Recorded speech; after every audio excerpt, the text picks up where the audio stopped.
cristãos, não ofende a Jesus, nem fere a ninguém. A nossa alegria é bem do Evangelho, vibra e contagia,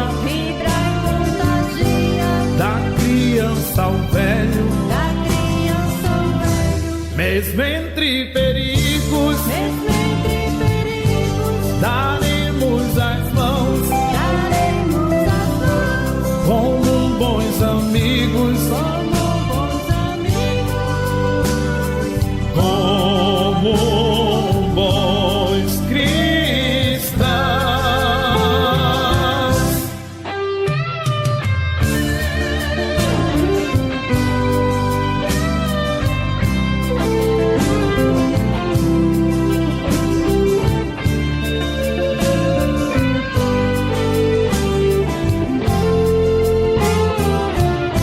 Sempre ombro a ombro, sempre lado a lado, vamos trabalhar com muita alegria pelo espiritismo mais cristianizado, pela implantação da paz e harmonia.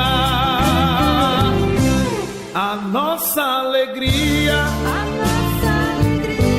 é bem do Evangelho, vibra e contagia, da criança ao velho, mesmo entre perigos,